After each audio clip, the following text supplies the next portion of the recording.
आप सभी लोगों का वेलकम है आपका प्यारा सा चैनल, लाखों बच्चों के दिलों में बसने वाला चैनल, सबसे ज्यादा रिजल्ट देने वाला चैनल तनु क्लासेस में।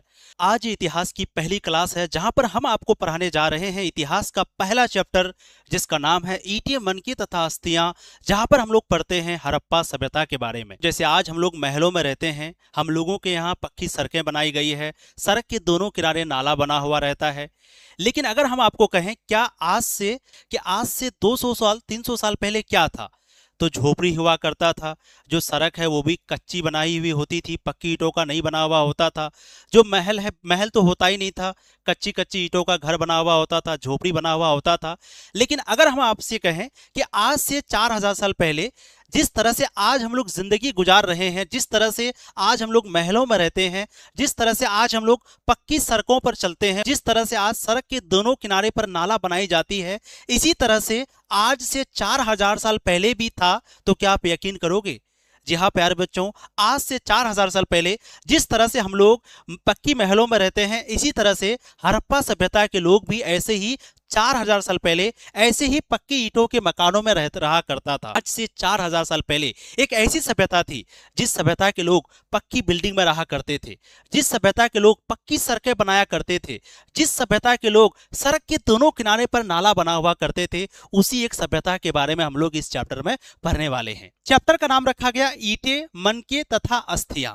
इस चैप्टर का नाम आखिर ईंटें मनके तथा अस्थियां ही क्यों रखा गया, ये बहुत इंपॉर्टेंट सवाल है। आपके मन में भी ये सवाल आएगा। इतिहास की आज ये पहली क्लास है, तो आज हम लोग पूरी कहानी को बहुत अच्छे से समझेंगे। आराम से सुनिएगा। आज अगर इस क्लास को आप अच्छे से देख लेते हैं तो यकीन मानिए पूरा इतिहास पढ़ने में आपको मजा आ जाएगा और हर दिन आपको लगेगा कि यार आज कुछ ना कुछ सीखने को मिलेगा। तो चैप्टर का नाम ईंटें मनके तथा अस्थियां क्यों पढ़ा, तो चलिए हम लोग शुरू से शुरू करते हैं। जैसे आपको पता है ये इतिहास का पहला चैप्टर है जिसमें हम लोग हड़प्पा सभ्यता के बारे में पढ़ते हैं। अब आपके मन में सवाल है कि सर इस चैप्टर का नाम ईंटें मनके तथा अस्थियां क्यों पढ़ा। देखिए, ईंट का मतलब होता है ईंट, जिससे हम लोग क्या बनाते हैं, घर बनाते हैं। मनके का मतलब होता है मोती, या मनके का मतलब होता है माला, और अस्थियां का मतलब होता है हड्डी, है ना। अब अगर आपको हम कहें कि ये जो हड़प्पा सभ्यता है ये आज से 4000 साल पहले की बात है। अब आप कहोगे सर ये हड़प्पा सभ्यता के बारे में कैसे पता चला, क्योंकि कोई भी इंसान 4000 साल तक तो जिंदा नहीं रहता है। कुछ लोग हैं जो घूम रहे थे और एक बहुत बड़ा खाली जगह मिला। खाली जगह में जब वो पहुंचा तो वो देखा कि इस तरह का कुछ घर बना हुआ था, है ना। अब उसके मन में एक सवाल आया कि यार ये घर यहाँ पर किसने बनाया होगा, और ये घर बहुत पुरानी भी लग रही है। तुम्हारे मन में भी सवाल आएगा। मान लो तुम कहीं जा रहे हो, अचानक से किसी खाली जगह में इस तरह का घर देखने को मिले और वहां पर कोई भी आदमी नहीं रहता हो, तो आपके दिमाग में सवाल आएगा कि आखिर ये घर बनाया किसने होगा। फिर कुछ आदमी जा रहा था, जमीन की खुदाई किया। जमीन की जब खुदाई किया, जमीन को खोदा तो देखा जमीन के नीचे भी कोई घर बना हुआ है। फिर कोई आदमी थोड़ा और इधर उधर खोजा, इधर उधर जमीन की खुदाई किया, तो फिर देखा कि जमीन के नीचे हड्डी भी मिला। फिर सोचा अरे जमीन के अंदर आखिर यहाँ हड्डी कहाँ से आया, यहाँ तो कोई आदमी है नहीं, यहाँ तो कोई जानवर है नहीं। फिर कुछ आदमी और जमीन को खुदाई किया और इधर उधर ढूंढा, तो फिर उसको मोती भी मिल गया, उसको बहुत सारी चीजें मिल गया। यानी कहने का मतलब जब कुछ लोग इधर उधर जा रहे थे तब उनको बहुत सारी चीजें मिला। क्या मिला? तो सबसे पहले उनको मिला ईंट। ईंट जिससे हम लोग क्या बनाते हैं, घर बनाते हैं। फिर उसके बाद जब वो और जमीन का खुदाई किया तो जमीन खुदाई करते करते उनको हड्डी मिल गया, किसी को बहुत सारी मोहर मिल गई। अब कहा कि आखिर यहाँ पर जमीन के नीचे हड्डी कहाँ से आया, यहाँ जमीन के नीचे मोहर कहाँ से आया। तब वो सोचने लगा अरे कुछ तो बात है यहाँ पर, कुछ तो था यहाँ पर, क्योंकि आखिर ये सब किसी ने तो बनाया होगा ना, अपने आप तो नहीं बन गया होगा। अब आदमी के अंदर सवाल आया। आप सोचो कहीं पे जा रहे हो, कोई खाली जगह है जो वीरान पड़ा हुआ है, अचानक से आपको एक घर दिखा। वो घर बिल्कुल ऐसा बना हुआ है जिसको देख के लग रहा है कि नहीं आज नहीं, कम से कम 100 साल 200 साल पहले बनाया होगा। आखिर ये घर बनाया किसने, कैसे, अपने आप तो नहीं बन गई है। तो आदमी के अंदर सवाल आया। जब उसको सवाल आया तब वो खोजना शुरू किया। फिर खोज करते करते करते करते फिर पता चला कि अच्छा अच्छा अच्छा यहाँ पर कुछ तो था। फिर इसका नाम पड़ा हड़प्पा सभ्यता। अब आपके मन में सवाल है कि सर इसका नाम हड़प्पा सभ्यता ही क्यों पड़ा, या इसको हम लोग सिंधु घाटी सभ्यता ही क्यों कहते हैं। आइए हर एक कहानी को बहुत अच्छे से समझेंगे। तो आप पहले चैप्टर का नाम समझ गए कि इस चैप्टर का नाम है ईंटें मनके तथा अस्थियां। ईंट का मतलब होता है जिससे हम लोग घर बनाते हैं। तो जमीन का जब खुदाई किया तो ईंट मिला, ईंट से पता चला इस सभ्यता के बारे में। मन के मतलब मोती, मोती से भी पता चला, मोहर से भी पता चला कि भाई यहाँ पर कुछ ना कुछ था।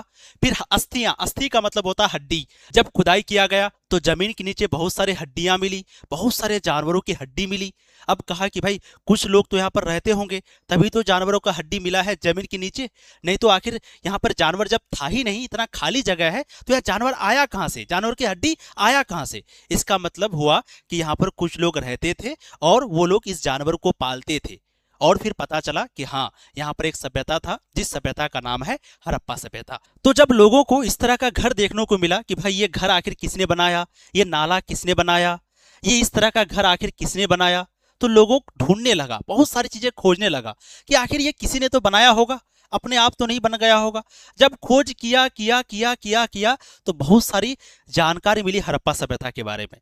सबसे पहले हड़प्पा सभ्यता के बारे में जानकारी क्या मिली, हड़प्पा सभ्यता के बारे में जानकारी मिली कि ये जो सभ्यता है वो आज नहीं, कल नहीं, 200 साल पहले नहीं, 300 साल पहले नहीं, बल्कि ये जो सभ्यता है वो लगभग 4000 साल पहले थी। यानी हड़प्पा सभ्यता जो थी, इसमें जो लोग यहाँ पर रहते थे, यानी वो जो हम लोगों को जानवर की हड्डी मिला है, वो जो हम लोगों को घर बनाया हुआ मिला, वो जो पक्की ईंटों का हम लोगों को नाला मिला है, ये आज नहीं बनाया किसी ने, कल किसी ने नहीं बनाया, बल्कि 4000 साल पहले किसी ने बनाया है। जी हाँ, तो इस सभ्यता का नाम हड़प्पा सभ्यता है। इस चैप्टर में हम लोग पढ़ते हैं कि हड़प्पा सभ्यता की खोज कैसे हुआ, किसने खोज किया, हड़प्पा सभ्यता क्या था, हड़प्पा सभ्यता में नगर कैसे बनाए जाते थे, हड़प्पा सभ्यता में नाला कैसे बनाए जाते थे, हड़प्पा सभ्यता के लोग कैसे रहते थे, हड़प्पा सभ्यता के लोग कैसे जिंदगी गुजारते थे, हड़प्पा सभ्यता के लोग क्या खाते थे, कौन कौन से जानवर पाले जाते थे। आज भी हड़प्पा सभ्यता के बारे में हम लोगों को पूरी जानकारी नहीं है। अभी भी बहुत सारा खोज चल रहा है, चल रहा है, चल रहा है। फिर धीरे धीरे खोज होते जाएगा, फिर हम लोग और भी जानकारी इकट्ठा करते जाएंगे। तो आज हम लोग इसी सभ्यता के बारे में पढ़ते हैं जिस सभ्यता का नाम है हड़प्पा सभ्यता। कुछ सवाल आपके मन में है। सबसे पहला कि ये जो हड़प्पा सभ्यता है इसका खोज कब हुआ था? 1921 में। यानी कहने का मतलब 1921 से पहले किसी को भी नहीं पता था कि यहां पर कोई सभ्यता है, किसी को भी नहीं। 1921 से पहले ये घर किसने बनाया, ये घर किसका है, ये महल किसका है, किसी को नहीं पता था। तो 1921 में जब दयाराम साहनी ने 1921 में जब दयाराम साहनी ने खोज किया, तब पता चला कि हाँ, यहां पर एक सभ्यता था और उस सभ्यता का नाम हड़प्पा सभ्यता पड़ा। हड़प्पा सभ्यता एक नगरीय सभ्यता था। कैसी सभ्यता? नगरीय। आप कहोगे कि सर नगरीय क्या होता है? तो देखो, दो वर्ड है, एक होता है ग्रामीण, एक होता है नगरीय। नगरीय का मतलब होता है नगर, नगर जैसे शहर जिसको कहते हैं। जैसे नगर में क्या होता है? बड़ी बड़ी बिल्डिंग होती है, पक्की सड़कें बनाई जाती है ना, नाला होता है, बिजली होता है, तो उसको हम लोग नगर कहते हैं। और ग्रामीण का मतलब हो गया गांव। गांव कैसा होता है? तो गांव में जो बिल्डिंग नहीं बल्कि झोपड़ी होता है ना। आज के दिन वैसे गांव में बिल्डिंग भी होता है, लेकिन गांव बेसिकली किसको कहते हैं? जहां के लोग खेती बाड़ी करते हैं, जहां के लोग जानवर पशु पालते हैं, जहां कच्ची सड़क होता है, जहां पर झोपड़ी बनाया जाता है, उसको कहते हैं गांव, यानी ग्रामीण। और नगरीय किसको कहते हैं? तो जहां के लोग व्यापार करते हैं, जहाँ के जो महल है वो पक्की ईंटों का बनाया जाता है, जहाँ पर जो सड़कें हैं वो भी पक्की ईंटों का बनाया जाता है, उसको नगरीय सभ्यता कहते हैं। तो ये जो हड़प्पा सभ्यता है ये एक नगरीय सभ्यता था। सोचो, आज भी हम लोगों में से बहुत सारे लोग गांव में रहते हैं, आज भी हम लोग महलों में नहीं रहते, लेकिन आज से 4000 साल पहले एक ऐसी सभ्यता थी जो शहरों में रहती थी, नगरों में रहती थी। आखिर ये सभ्यता खत्म कैसे हो गया? आपके मन में ये भी सवाल आएगा। अब सोचो, आज से 4000 साल पहले अगर वो लोग शहर में रहता था, आज अगर ये लोग जिंदा होता तो आज कितना आगे निकल गया होता।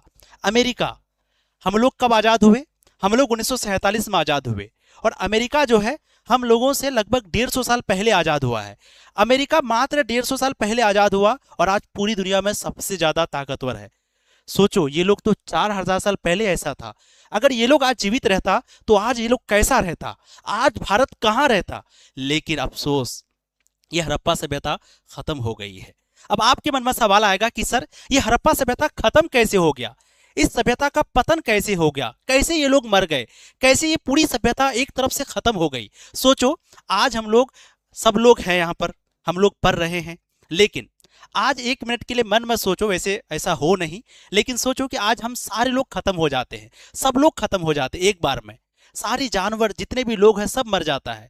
तो आज से 100 साल 200 साल बाद जब यहाँ पर लोग आएगा, 2000 साल बाद, तब उसको लगेगा ना कि अरे कुछ तो लोग यहाँ पर रहता था, कुछ लोग तो यहाँ पर था, क्योंकि यहाँ पर बहुत सारी महल बनाई हुई है, बहुत सारी उनको हड्डियां मिलेगी, बहुत सारे उनको लोग मिलेंगे।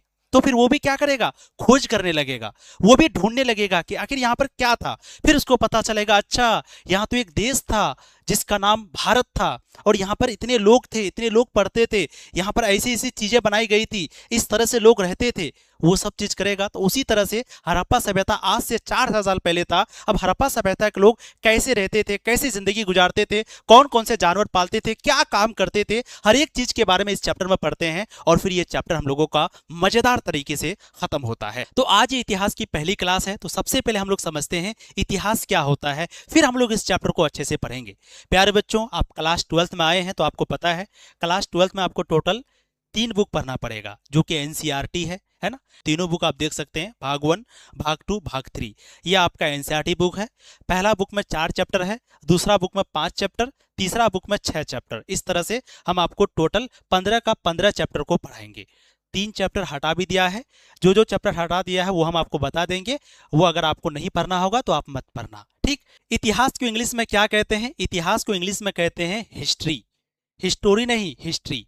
अब ये जो हिस्ट्री शब्द है ये लिया गया है ग्रीक भाषा हिस्टोरिया से। तो अगर आपसे कोई कहे कि ये जो इतिहास है, इतिहास को इंग्लिश में कहते हैं हिस्ट्री। अब ये जो हिस्ट्री शब्द है प्यारे बच्चों, ये लिया गया है ग्रीक भाषा से। ग्रीक, जिस तरह से हिंदी भाषा होता है ना, जिस तरह से हिंदी भाषा होता है, इंग्लिश भाषा होता है, उर्दू भाषा होता है, उसी तरह से एक भाषा होता है ग्रीक भाषा।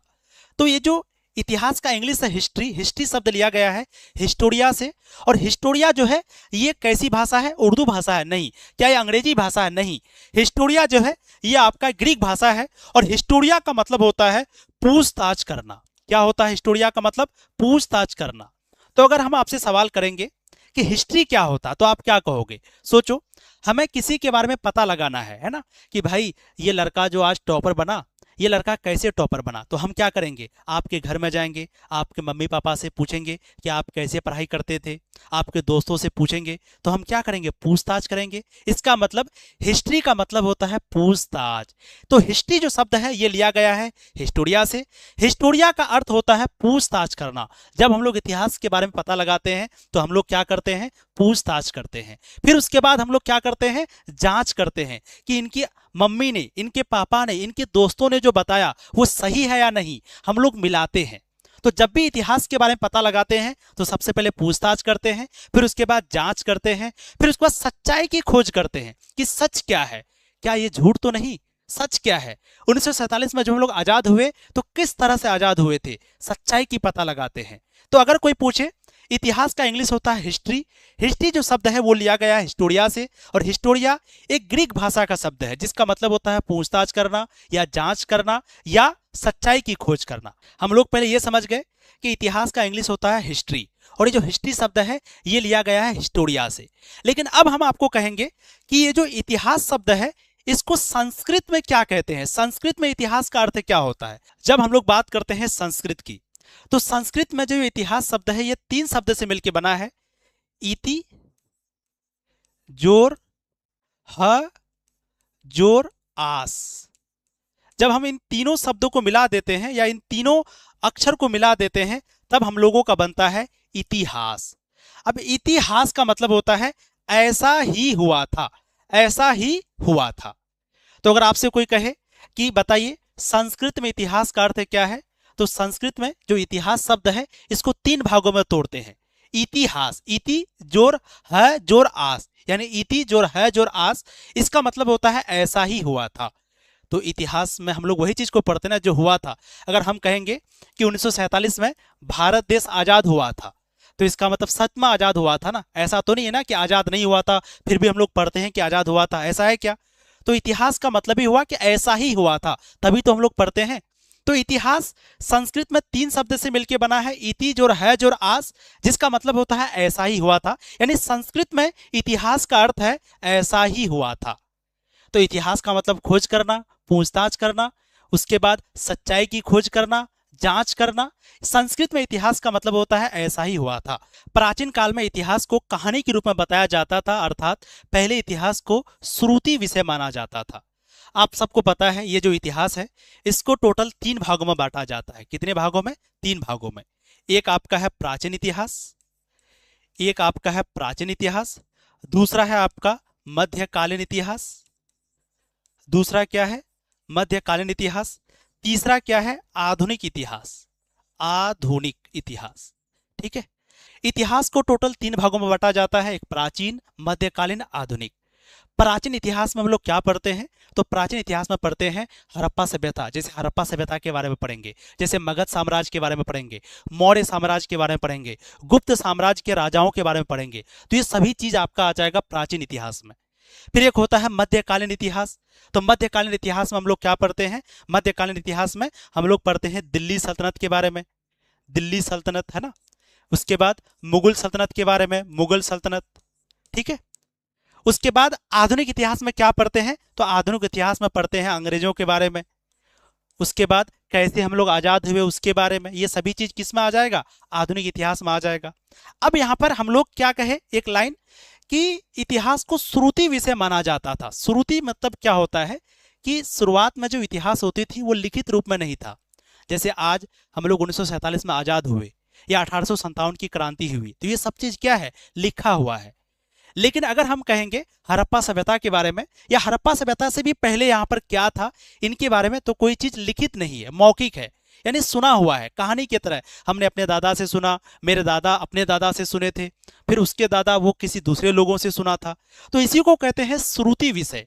तो प्राचीन काल में जो इतिहास है इसको कहानी के रूप में बताया जाता था, यानी शुरुआत में जो इतिहास है वो कहानी के रूप में था। जैसे आज हम लोग लिखते हैं, पढ़ते हैं, पहले किताब नहीं था, पहले लिखा हुआ नहीं था, तो लोग सुन सुन करके चीजों को याद रखते थे, इसलिए अर्थात इसी को हम लोग श्रुति विषय कहते हैं। तो अगर आपसे कोई कहे श्रुति विषय इतिहास को क्यों कहा जाता था, तो क्योंकि शुरुआत में जो इतिहास है उसको कहानी के रूप में बताया जाता था, जिसको लिखा हुआ या कहीं पे लिखा हुआ नहीं था, क्योंकि हम लोग सुन करके सारी चीजें जानते थे, इसलिए इतिहास को शुरुआत में श्रुति विषय माना जाता था। ठीक, और बाद में यह लिखित रूप में आया। अगर हम आपको कहें क्या आज हम लोग इतिहास को जो पढ़ते हैं वो लिखा हुआ है? बिल्कुल है ना। जैसे हम लोग आजाद हुए 1947 में, जैसे 1857 की क्रांति हुई, पहला विश्व युद्ध हुआ, तो ये सब कुछ क्या है? लिखा हुआ है। तो ये सब कुछ लिखा हुआ है, इसलिए आज हम लोग लिखित इतिहास पढ़ते हैं एक तरह से। लेकिन अगर हम कहेंगे कि आज से हजारों साल पहले, 2000 साल पहले क्या हुआ था, ये सब तो लिखा हुआ नहीं है। या आज से 1 लाख साल पहले, 2 लाख साल पहले क्या हुआ था, क्योंकि दुनिया की शुरुआत तो आज से कई करोड़ों साल पहले हुआ है, तो पहले क्या हुआ था ये सब चीज तो लिखा हुआ नहीं है। तो ये सब चीज के बारे में हम लोग मौखिक पढ़ते हैं, सुन सुन करके ये सब चीजों को याद है, ये सब चीजें याद है।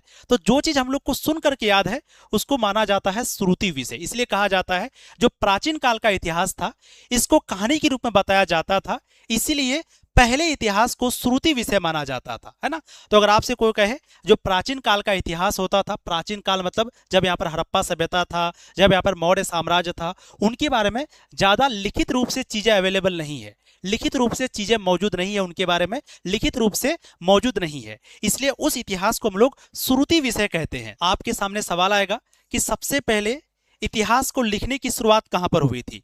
तो इतिहास लिखने की शुरुआत सबसे पहले मिस्र में हुई थी। कहां पर? मिस्र में, यानी आप याद रखोगे यूनान में, है ना, यूनान में। और इतिहास सबसे पहले किसने लिखा था प्यारे बच्चों? इतिहास का पिता किसे कहा जाता है? Father of history. तो उसका नाम है हेरोडोटस। क्या नाम है? हेरोडोटस, याद रखिएगा, हेरोडोटस। हेरोडोटस को ही इतिहास का पिता यानी फादर ऑफ हिस्ट्री कहा जाता है, और इन्होंने ही सबसे पहले इतिहास को लिखा था। कब लिखा था? तो आप याद रखोगे 500 बीसी में। अब 500 बीसी क्या होता है? तो याद रखिएगा ईसा मसीह के पैदा होने के 500 साल पहले। ईसा मसीह कौन है? तो ईसा मसीह, है ना, जिसको मतलब ये समझिए कि जैसे हम लोग अभी क्या चल रहा है, अभी 2026 चल रहा है ना, तो आप क्या कहते हैं कि ये दुनिया कब बनी थी? 2026 साल पहले? नहीं, ये दुनिया लाखों साल, करोड़ों साल पहले बना था, लेकिन अभी चल रहा है 2026। तो 2026 चल रहा है। अब 2026 से पहले अगर हम लोग बात करेंगे तो उस समय क्या था? आज चल रहा है 2026, ठीक। तो क्या ये दुनिया 2026 साल पहले बनी थी? नहीं, 2026 साल पहले नहीं, बल्कि उससे भी पहले बनी थी। तो जब ईसा मसीह का पैदाइश हुआ था उस समय को मान लिया 0, और ईसा मसीह का पैदा होने का कितना साल हो गया आज? 2026 साल। अब ईसा मसीह के पैदा होने के पहले का समय को कहा जाता है बीसी। बीसी का मतलब, बीसी का हिंदी होता है ईसा पूर्व, इसके बारे में आगे हम लोग आपको बताएंगे। बीसी का मतलब होता है ईसा पूर्व। अब ईसा पूर्व कितना, ईसा पूर्व 500, यानी कहने का मतलब ईसा मसीह के पैदा होने के 500 साल पहले हेरोडोटस ने इतिहास को लिखा था। ठीक, अब ईसा मसीह का पैदाइश कब हुआ, तो आज से 2026 साल पहले, और ईसा मसीह के पैदा होने के 500 साल पहले ही इतिहास लिखने की शुरुआत हो गई थी, यानी 2026 साल प्लस 500 साल, तो कितना साल हो गया, लगभग हो गया आपका 2526 साल। यानी कहने का मतलब आज से 2500 साल पहले हेरोडोटस ने इतिहास लिखने की शुरुआत करी। इन्होंने एक किताब लिखा था जिस किताब का नाम है हिस्टोरीज, यानी हिस्टोरिका। तो याद रखिएगा, इतिहास लिखने की शुरुआत सबसे पहले कहां हुई थी पूछे, यूनान में यानी ग्रीस में, और इतिहास का पिता किसे कहा जाता है, हेरोडोटस को। और इन्होंने एक किताब लिखा था, उस किताब का नाम है हिस्टोरीज, या इसी किताब को कहते हैं हिस्टोरिका। ये किताब कब लिखा था, आज से 500 साल पहले, सॉरी 500 बीसी, 500 बीसी यानी कहने का मतलब 500 ईसा पूर्व। अब 500 ईसा पूर्व का मतलब क्या होता है, यानी ईसा मसीह का पैदाइश के 500 साल पहले इन्होंने इस किताब को लिखा था हिस्टोरीज। तो हमने क्या कहा, ईसा मसीह का पैदाइश कब हुआ है, 2026 साल पहले, और 2026 साल पहले ईसा मसीह का पैदा हुआ है, और ईसा मसीह के पैदा होने के 500 साल पहले इन्होंने किताब लिखा था जिस किताब का नाम है हिस्टोरीज, यानी 2026 साल प्लस 500 साल, लगभग 2500 साल पहले। तो इसका मतलब हुआ कि ये जो हेरोडोटस है, हेरोडोटस, इन्होंने जो किताब लिखा था हिस्टोरीज नाम का, ये किताब कब लिखा, लगभग 2500 साल पहले। और उन्होंने घटनाओं की जांच और यात्रा करके ये जानकारी इकट्ठा की, और हेरोडोटस ने ही सबसे पहले घटनाओं का अच्छे से जांच किया, फिर उन्होंने सारी चीजों को लिखा। तो इतिहास लिखने की शुरुआत सबसे पहले हेरोडोटस ने किया, इसलिए हेरोडोटस को इतिहास का पिता कहा जाता है। और इतिहास सबसे पहले लिखा कहाँ गया था, यूनान में यानी मिस्र में। अब देखते हैं भारतीय इतिहास के जनक, यानी भारत में इतिहास लिखने की शुरुआत किसने किया, पूरी दुनिया में किसने किया, हेरोडोटस ने। लेकिन भारत में इतिहास लिखने की शुरुआत किसने किया, कलहन ने, कलहन। भारत में इतिहास लिखने की शुरुआत किसने किया, कलहन ने। तो उसका नाम याद रखिएगा कि भारत में इतिहास लिखने की शुरुआत किया था कलहन ने। और कलहन ने सबसे पहली किताब कौन सी लिखी, राजतरंगिणी। तो क्वेश्चन पूछा जाता है कि राजतरंगिणी के लेखक कौन है, तो उसका नाम है कलहन। भारत में सबसे पहले इतिहास लिखने की शुरुआत किसने किया, कलहन ने। इन्होंने कौन सी किताब लिखा, जिस किताब का नाम है राजतरंगिणी, और इसे भारत का प्रारंभिक ऐतिहासिक ग्रंथ माना जाता है। यानी ये जो राजतरंगिणी है एक किताब का नाम है, और इस किताब को लिखा किसने था, कलहन ने। और ये भारत की सबसे पुरानी ऐतिहासिक किताब माना जाता है, यानी कहा जाता है कि भारत में सबसे पहले इसी किताब को लिखा गया था, और लिखने वाला का नाम था कलहन। उन्होंने घटनाओं की जांच और यात्रा करके जानकारी इकट्ठा की, और ये जो कलहन है ये भी घटनाओं के बारे में अच्छे से जांच पड़ताल किया, और फिर इन्होंने किताब लिखा राजतरंगिणी। अब आपसे सवाल करेंगे कि राजतरंगिणी किताब में हम लोग किसकी इतिहास पढ़ते हैं, तो कश्मीर की इतिहास है ना, ये भी याद रखिएगा ना, कश्मीर। तो कश्मीर के पूरे इतिहास के बारे में राजतरंगिणी किताब में लिखा हुआ है। अब है सवाल इतिहास क्या है, तो हमने क्या कहा, इतिहास का इंग्लिश होता है हिस्ट्री, और ये जो हिस्ट्री शब्द है ये लिया गया हिस्टोरिया से, और हिस्टोरिया का मतलब होता है पूछताछ करना। मतलब हुआ इतिहास का मतलब होता है पूछताछ करना। जब भी हम लोग इतिहास के बारे में लिखते हैं तो हम लोग क्या करते हैं, पूछताछ करते हैं। तो इतिहास वह ज्ञान है जो अतीत में घटित घटनाओं से संबंधित होता है। तो इतिहास का मतलब क्या है, अतीत में घटित घटनाओं का विवरण। यानी इतिहास का मतलब हुआ कि जो चीज पहले हो चुका है, जो चीज पहले घट चुका है। जैसे 1857 की क्रांति, ये हो गया है, तभी तो इसको हम लोग इतिहास कहते हैं। तो इतिहास का मतलब हुआ जो बीत चुका है, जो समय बीत चुका है, ये जो घटना पहले हो चुका है। तो अतीत में जो घटना हुआ है उसी के बारे में जो पढ़ते हैं उसी को हम लोग इतिहास कहते हैं। ये घटनाएं वर्तमान जीवन को प्रभावित करती है, और इतिहास में अगर कोई घटना घटता है तो वो हम लोगों के जीवन को भी प्रभावित करता है। जैसे हम लोग कुछ हुआ क्या, जैसे 1857 की क्रांति हुई थी। 1857 की क्रांति में हम लोग असफल हो गए। 1857 में एक बहुत बड़ा आंदोलन हुआ था। अगर हम लोग 1857 में आजाद हो जाते तो आज भारत देश बहुत आगे होता, होता कि नहीं। अगर मान लो अंग्रेज हम लोगों को गुलाम नहीं बनाता, अगर मान लो भारत गुलाम नहीं बनता, अंग्रेज हम लोगों पर राज नहीं करता, तो आज भारत बहुत आगे होता, होता कि नहीं। लेकिन क्योंकि अंग्रेज ने हम लोगों को गुलाम बनाया, हम लोगों को सोने की चिड़िया कहा जाता था भारत को, लेकिन अंग्रेज जो है भारत को हर तरह से लूटा, और आज जो है भारत काफी पीछे है। तो ये अंग्रेजों की वजह से है, क्योंकि अंग्रेजों ने भारत को लूटा, अंग्रेजों ने भारत को गुलाम बनाया। तो इसका मतलब कि अगर अंग्रेज भारत को गुलाम नहीं बनाता तो आज भारत काफी आगे होता। इसका मतलब इतिहास में अगर वो घटना ना होती तो आज भारत कहीं और होता। तो वही चीज कहा जाता है कि इतिहास वह ज्ञान है जो अतीत में घटित हो चुका है, यानी अतीत में, यानी पहले कोई चीज हो चुका है उसी को इतिहास कहते हैं, और वो घटना की वजह से वर्तमान में भी प्रभाव पड़ता है। यानी अगर अंग्रेज हम लोगों को गुलाम नहीं बनाता या बनाता, मतलब नहीं बनाता, तो आज की स्थिति कुछ और होती। तो इतिहास में अगर कोई चीज होता है तो उसका वर्तमान में भी प्रभाव पड़ता है। हम लोग गुलाम बने थे इसलिए आज पीछे, अगर उस समय नहीं होता तो आज हम लोग शायद बहुत आगे होते, होते कि नहीं। तो इतिहास में कोई चीज घटता है तो उसका वर्तमान में भी प्रभाव पड़ता है। अगर अतीत में वो घटनाएं ना हुई होती तो आज की दुनिया अलग हो सकती थी। इतिहास हमें यह समझने में मदद करता है कि समाज कैसे बदला। इतिहास में हम लोग क्या पढ़ते हैं? हम लोग पढ़ते हैं कि ये जो समाज है वो कैसे बदला। एक समय यहाँ पर राजा रहा करता था, यहाँ पर राजाओं का शासन था, लेकिन आज राजा का शासन नहीं है, आज प्रधानमंत्री है, आज राष्ट्रपति है। तो आखिर ये समाज कैसे बदला? राज्य कैसे बने? यहाँ पर बड़ा बड़ा साम्राज्य था, लेकिन आज साम्राज्य नहीं है, आज एक देश है, आज 28 राज्य है। ये कैसे हुआ? सभ्यताएं कैसे विकसित हुई? हड़प्पा सभ्यता कैसे बना? हड़प्पा सभ्यता कैसे खत्म हो गया? मौर्य साम्राज्य कैसे खत्म हो गया? मगध साम्राज्य कैसे खत्म हो गया? ये हर एक चीज के बारे में जानकारी हम लोग को इतिहास से मिलता है। अगर हम लोग कालखंड के आधार पर देखें तो हमने क्या कहा? कालखंड यानी समय के आधार पर तो इतिहास को 3 भागों में बांटा गया है। एक प्राचीन इतिहास, प्राचीन इतिहास में हम लोग पढ़ते हैं मगध साम्राज्य के बारे में, मौर्य साम्राज्य के बारे में, गुप्त साम्राज्य के बारे में। एक होता है मध्यकालीन इतिहास, यानी 712 से लेकर के 1757 तक, 712 से लेकर 1757 तक का जो समय है इसको कहा जाता है मध्यकालीन इतिहास। मध्यकालीन इतिहास में हम लोग पढ़ते हैं मुगल सल्तनत के बारे में, दिल्ली सल्तनत के बारे में। फिर एक होता है आधुनिक इतिहास। आधुनिक इतिहास 1757 से लेकर के अभी तक का समय को आधुनिक इतिहास कहा जाता है। और आधुनिक इतिहास में हम लोग पढ़ते हैं अंग्रेजों के बारे में, किस तरह से अंग्रेजों ने गुलाम बनाया, कैसे हम लोग आजाद हुए। तो याद रखिएगा, इतिहास को समय के आधार पर 3 भागों में बांटा गया है। पहला प्राचीन इतिहास, जिसमें मौर्य साम्राज्य, गुप्त साम्राज्य, मगध साम्राज्य ये सब के बारे में पढ़ते हैं। मध्यकालीन इतिहास, जिसमें दिल्ली सल्तनत, मुगल सल्तनत के बारे में पढ़ते हैं। आधुनिक इतिहास, जिसमें अंग्रेजों के बारे में पढ़ते हैं, अंग्रेजों ने कैसे गुलाम बनाया, कैसे हम लोग आजाद हुए, ये सब के बारे में पढ़ते हैं। तो चलिए अब हम लोग चैप्टर की शुरुआत करते हैं। चैप्टर शुरू करने से पहले 3-4 सवाल आपसे पूछते हैं। सबसे पहला सवाल, अगर हम आपसे सवाल करें कि ये जो इतिहास शब्द है इसका इस्तेमाल सबसे पहले कहां पर हुआ था, तो आप क्या कहोगे कि इतिहास शब्द का सबसे पहले इस्तेमाल यूनान में हुआ था, यानी यूनान में, मिस्र में हुआ था। ये जवाब दोगे आप? बिल्कुल। उसके बाद इतिहास का पिता किसे कहा जाता है, तो इतिहास का पिता कहा जाता है हेरोडोटस को। हेरोडोटस को क्या कहा जाता है? इतिहास का पिता। ठीक है। भारत में सबसे पहले इतिहास लिखने की शुरुआत किसने किया था?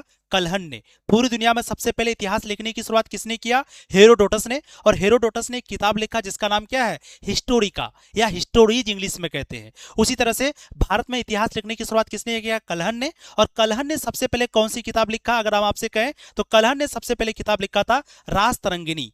राजतरंगिणी तो सबसे पुरानी ऐतिहासिक किताब कहा जाता है राजतरंगिणी को। और राजतरंगिणी किताब में हम लोग पढ़ते हैं कश्मीर के बारे में। अगर आपसे कोई सवाल करे, अगर आपसे कोई सवाल करे कि इतिहास क्या होता है, तो इतिहास जो शब्द है वो लिया गया है हिस्ट्री से। इतिहास का इंग्लिश होता है हिस्ट्री। ध्यान से सुनो, अगर आपसे कोई सवाल करे इतिहास क्या होता है, तो आप कहोगे इतिहास का इंग्लिश होता है हिस्ट्री। और ये जो हिस्ट्री शब्द है ये लिया गया है ग्रीक भाषा हिस्टोरिया से।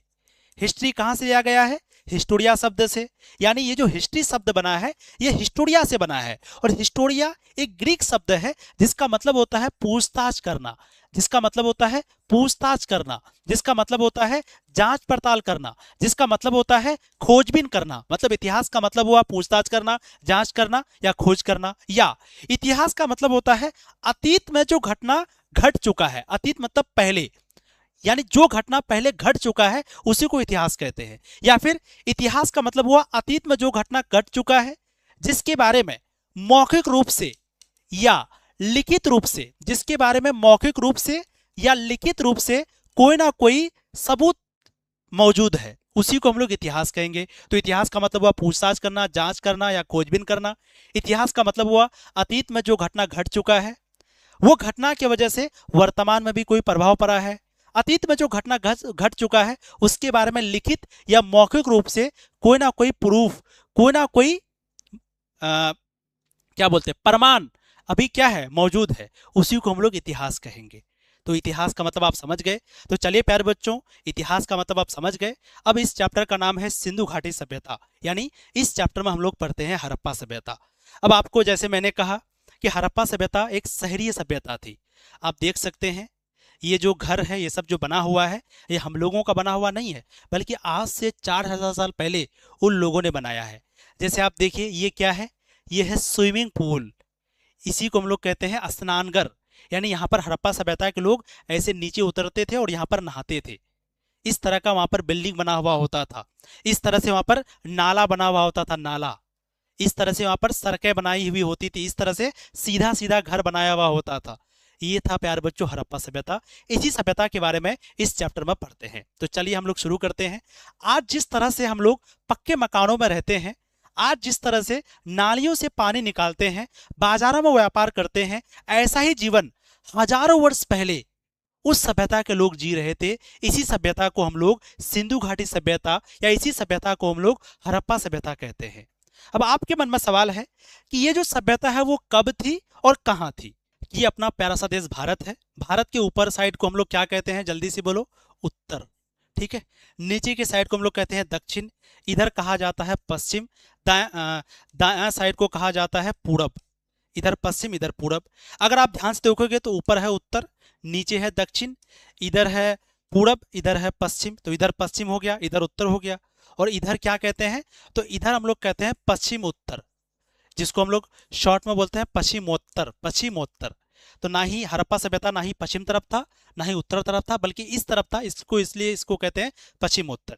अब ये है प्यारे बच्चों भारत का नक्शा, जैसे कि आप देख सकते हैं। ये है अपना प्यारा सा देश भारत, ठीक है। और ये है पाकिस्तान, ये क्या है, पाकिस्तान है, ठीक। अब हड़प्पा सभ्यता जो है इस जगह पर था, जैसे कि आप यहाँ पर देख सकते हैं, ये है हड़प्पा सभ्यता। तो हड़प्पा सभ्यता सबसे पहले कहां पर था, अगर आपसे कोई कहे तो आप क्या कहोगे, भारत का पश्चिमोत्तर भाग में हड़प्पा सभ्यता था। और कहां पर, सिंधु नदी के किनारे, है ना। यहाँ पर एक नदी है जिस नदी का नाम है सिंधु नदी।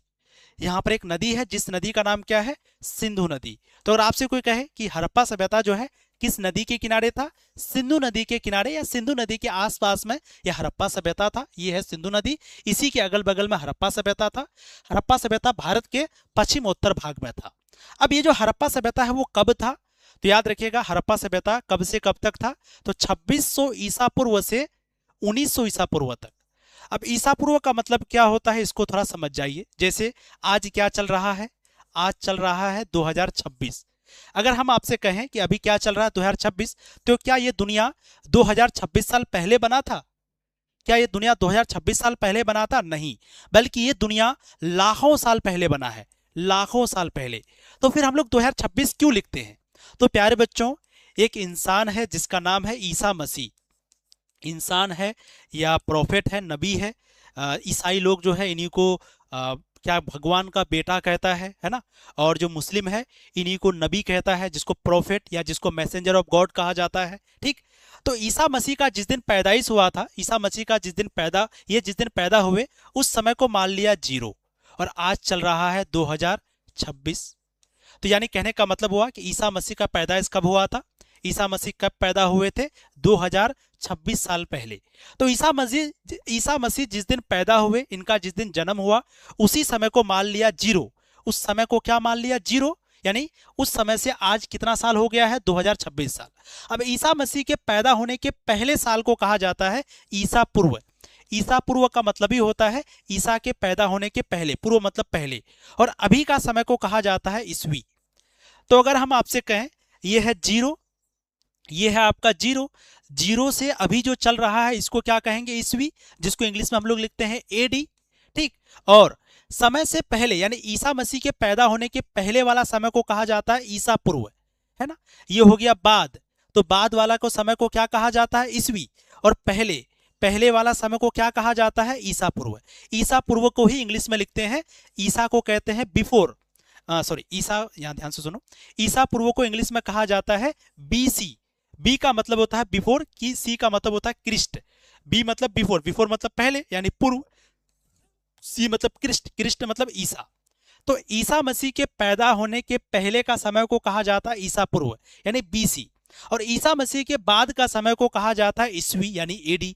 तो हम कहेंगे कि हमारा देश कब आजाद हुआ था? 1947 में। तो 1947 ईस्वी में हमारा देश कब आजाद हुआ था? 1947 में, यानी 1947 ईस्वी में। ईस्वी कहते हैं क्योंकि ईसा मसीह के पैदा होने के समय को क्या कहते हैं? ईस्वी। तो अभी 2026 चल रहा है, तो ये 2026 ईस्वी होगा। लेकिन ईसा मसीह के पैदा होने के पहले के समय को क्या कहते हैं? ईसा पूर्व, जिसको इंग्लिश में हम लोग लिखते हैं बीसी। तो हड़प्पा सभ्यता कब था? 2600 साल पहले, यानी ईसा मसीह के पैदा होने के 2600 साल पहले ये हड़प्पा सभ्यता था। ईसा मसीह के पैदा होने के 2600 साल पहले। इसका मतलब क्या हुआ? इसका मतलब हुआ कि ईसा मसीह का पैदा होने का कितना साल हो गया? जल्दी से बताओ। तो ईसा मसीह का पैदा होने का आज हो गया 2026 साल, है ना। और ईसा मसीह के पैदा होने के भी पहले ये हड़प्पा सभ्यता था। कितना पहले? 2600 साल पहले। तो आज चल रहा है 2026, तो 2026 हो गया पैदा होने का, प्लस 2600 साल और जोड़ दो, तो 2600 साल प्लस 2000 साल, टोटल मिला के कितना हो गया? 4026 साल। यानी कहने का मतलब ये जो हड़प्पा सभ्यता है वो कितना साल था? अगर हम लोग देखेंगे तो 4600 साल पहले था।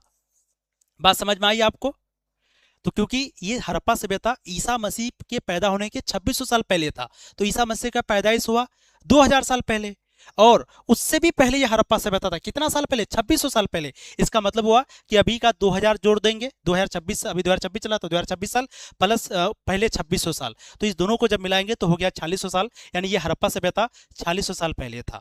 और कब तक? 1900 ईसा पूर्व तक, यानी ईसा मसीह के पैदा होने के 1900 साल पहले तक था। यानी 2000 प्लस 1900 तो हम लोग कहेंगे 3900 साल पहले।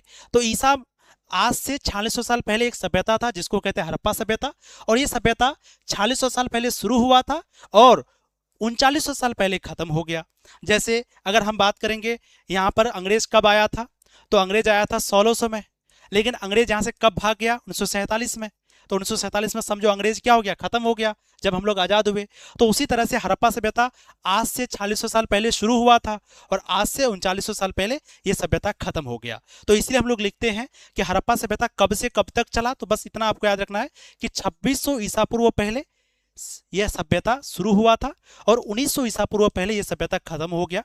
अगर आप गूगल में सर्च करिएगा, कहीं पे सर्च करिएगा, तो वहां पर लिखा हुआ रहेगा कहीं, देखिए हड़प्पा सभ्यता कब से कब तक चला, तो 2600 से लेकर के 1900 ईसा पूर्व तक, ये आपको याद रखना है। लेकिन गूगल में सर्च करिएगा तो वहां पर लिखा हुआ 2500 से लेकर 1750 तक, कहीं पे लिखा हुआ है 2700 से लेकर के 1800 तक, हर जगह अलग अलग डेट लिखा हुआ है। लेकिन एनसीईआरटी में क्या लिखा हुआ है कि हड़प्पा सभ्यता 2600 से 1900 ईसा पूर्व तक चली थी।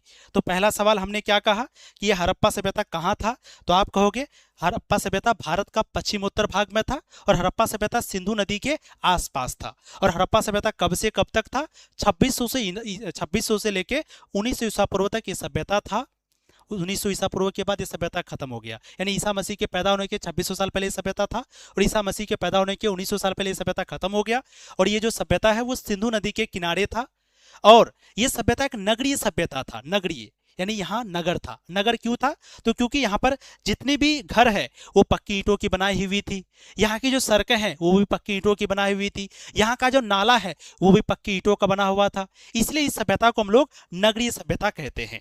ठीक, और याद रखिएगा हड़प्पा सभ्यता भारत की सबसे प्राचीन और सबसे विकसित सभ्यताओं में गिना जाता है। तो पूछा जाएगा भारत की सबसे पुरानी सभ्यता का नाम लिखिए, तो आप क्या कहोगे?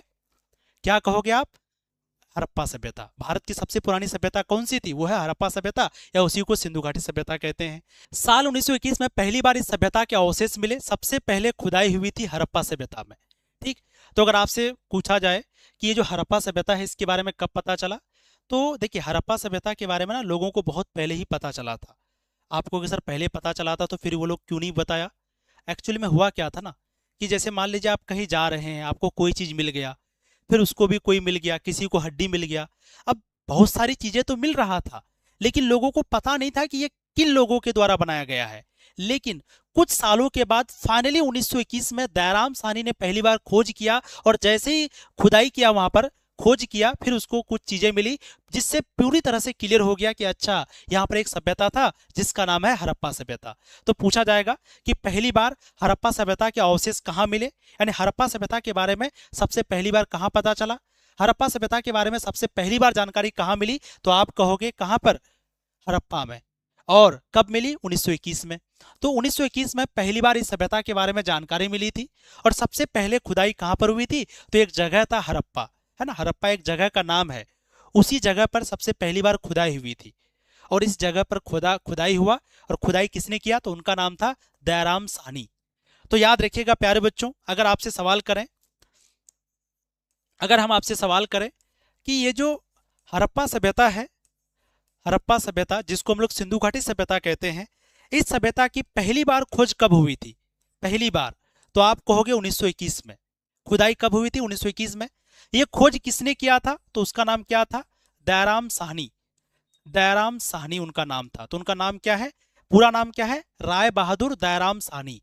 इन्होंने ही सबसे पहले हड़प्पा सभ्यता की खोज किया था 1921 में। पूछा जाएगा कि ये जो हड़प्पा सभ्यता है इसके बारे में सबसे पहली बार जानकारी कहाँ मिली? तो प्यारे बच्चों, एक जगह था, उस जगह का नाम था हड़प्पा। एक जगह था, उस जगह का नाम था हड़प्पा। ये जगह है। इस जगह पर जब यहाँ पर ये जो दयाराम साहनी है ये यहाँ पर आया, ठीक है, ये जो दयाराम साहनी है ये यहाँ पर आया, आकर के उन्होंने खुदाई करवाया, खुदाई किया किया किया, फिर उनको बहुत सारी चीजें मिली। और फिर उन चीजों से पता चला कि अच्छा यहाँ पर कोई ना कोई सभ्यता है, जिसका नाम फिर उन्होंने क्या रखा? हड़प्पा सभ्यता रखा। अब आपके मन में सवाल है कि सर इस सभ्यता का नाम हड़प्पा सभ्यता क्यों पड़ा? क्यों पड़ा? तो क्योंकि दयाराम साहनी को सबसे पहले पता चला था इस सभ्यता के बारे में। कहां से? एक जगह से। उस जगह का नाम था हड़प्पा। इसी जगह का नाम पर इस सभ्यता का नाम पड़ा। जैसे मान लीजिए आज हम कहीं जा रहे हैं, है ना, हम आपके वहां गए, आपके वहां हम गए, कहाँ गए? आपके वहां। आपके वहां जाने के बाद आपका गांव का नाम है मान लो ढोलकपुर, है ना, आपके गांव का नाम क्या है? ढोलकपुर। तो हम आपके गांव में गए, और जब आपके गांव में गए ना, तो आपके गांव में जाने के बाद हमको बहुत सारी चीजें पता चली। आपके गांव में जाने के बाद हमको पता चला कि अच्छा यहाँ पर एक बहुत बड़ा देश भी था जिसका नाम था भारत। इसका मतलब हुआ कि कौन सा गांव से पता चला? तो गांव का नाम क्या था? ढोलकपुर। ढोलकपुर गांव में गए, और इस गांव में हम जैसे गए तो इस गांव से हमें पता चला पूरे भारत देश के बारे में। तो इसका मतलब हमने पूरे भारत देश का नाम क्या रख दिया? ढोलकपुर सभ्यता रख दिया, गांव के नाम पर। तो उसी तरह से जो दयाराम साहनी है वो एक जगह पर गया, उस जगह का नाम था हड़प्पा। और इस जगह पर जब गया तो वहां पर वो खुदाई करवाया, खुदाई करने के बाद पता चला एक सभ्यता के बारे में। तो क्या कहा उन्होंने? उन्होंने कहा कि हमको जो सबसे पहले जानकारी है वो किस जगह पर मिली है? एक जगह है हड़प्पा, उसी जगह पर। फिर कहा कि चलो उस जगह का नाम सबको याद होना चाहिए। फिर उन्होंने क्या किया? उन्होंने इस सभ्यता का नाम हड़प्पा सभ्यता रख दिया। क्यों? क्योंकि सबसे पहले उसी जगह से पता चला था इस पूरी सभ्यता के बारे में, इसलिए उसी जगह का नाम पर इन्होंने हड़प्पा सभ्यता नाम रख दिया। ठीक। अब आपके मन में सवाल है कि सर इस सभ्यता का नाम सिंधु घाटी सभ्यता क्यों पड़ा? आखिर इस सभ्यता को हम लोग सिंधु घाटी सभ्यता क्यों कहते हैं? तो सिंधु घाटी सभ्यता इसलिए कहते हैं क्योंकि ये जो सभ्यता है वो कहां पर थी? जल्दी से बोलो। तो ये जो सभ्यता है वो सिंधु नदी के किनारे था। ये जो सभ्यता है कहां पर थी? तो आप सब जानते हैं यहाँ पर एक नदी था, जिस नदी का नाम क्या था? सिंधु नदी। और सिंधु नदी पे ये लोग क्या करते थे? तो उस नदी से ये लोग मछली पकड़ते थे, व्यापार करते थे, उसी नदी से जाते थे आते थे। तो हड़प्पा सभ्यता के जो लोग हैं वो सिंधु नदी के किनारे रहते थे, और सिंधु नदी से ही ये लोग व्यापार करते थे, सिंधु नदी से ही एक जगह से दूसरी जगह जाते थे, सिंधु नदी से ही खेती बाड़ी करते थे, सब कुछ वो लोग सिंधु नदी से करते थे। तो इसी नदी के नाम पर इस सभ्यता का नाम पड़ गया सिंधु घाटी सभ्यता। तो अगर आपसे कोई सवाल करे कि इस सभ्यता का नाम सिंधु घाटी सभ्यता क्यों पड़ा, तो आप क्या कहोगे कि इस सभ्यता का नाम सिंधु घाटी सभ्यता क्यों पड़ा? तो क्योंकि प्यारे बच्चों ये जो हड़प्पा सभ्यता है वो इसी नदी के किनारे, सिंधु क्या एक नदी का नाम है, तो ये जो हड़प्पा सभ्यता है ये इसी सिंधु नदी के किनारे बसा हुआ था।